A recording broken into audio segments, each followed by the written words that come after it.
டித்வா புயல் சேதம், சீரமைப்பு பணிகளில் அதிகாரிகள் அலட்சியம்.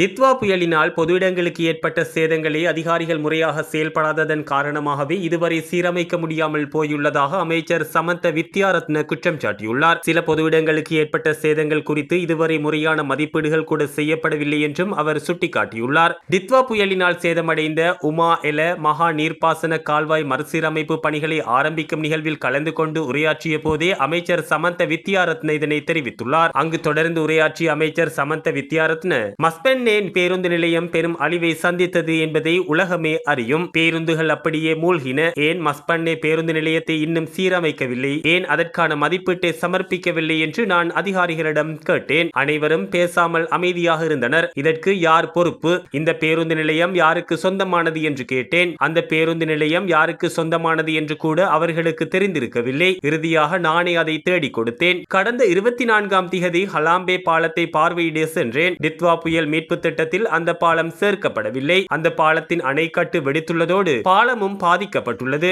நான் அங்கிருந்தபடியே தொலைபேசி மூலம் ஏன் இதனை சேர்க்கவில்லை என்று வினவினேன். அதிகாரிகள் அங்குமிங்கும் போன் செய்து கொண்டிருந்தார்களே தவிர திட்டத்தில் சேர்க்கவில்லை. அந்த பாலத்திற்கு ஒரு உரிமையாளரும் இல்லை. இதனை இன்றே சீரமைக்க வேண்டும் என்று கூறினேன். இதுபோன்று நீர்ப்பாசன துறையிலும் சிறிய விடயங்கள் ஏதேனும் விடுபட்டிருந்தால் அவற்றை இப்போதே சேர்த்துக் கொள்ளுமாறு நான் கூறுகின்றேன். டித்வா புயல் விடுபட்டவை இருந்தால் அவற்றை உடனே சமர்ப்பியுங்கள். ஏனென்றால் நான் முன்பு கூறியது போல 500 மில்லியன் ஒதுக்கப்பட்டதில் 168 பில்லியன் மட்டுமே செலவிடப்பட்டுள்ளது. இந்த பணத்தை இந்த வருடத்திற்குள் பயன்படுத்திக் கொள்ளாவிட்டால் அது திரும்ப சென்ற பிறகு மீண்டும் பெறுவது எளிதல்ல. அடுத்த வருடமும் உலகத்திடம் டித்வா என்று சொல்லிக் கொண்டிருக்க முடியுமா? எனவே இவற்றை சீரமைக்க வேண்டும். டித்வா ஏற்படுத்திய சவால்களை எதிர்கொண்டு நாம் முன்னோக்கி செல்ல வேண்டும். இதற்காக அரசியல் அதிகார தரப்பால் செய்யக்கூடியது என்னவென்றால் இவற்றை தேடி அறிந்து அதற்கான பணத்தை வழங்கி பணிகளை முன்னெடுப்பதாகும். அதிகாரிகளால் செய்யக்கூடியது என்னவென்றால் அதற்கான மதிப்பீடுகளை தயாரித்து இந்த வேலைகளை செய்வதாகும்.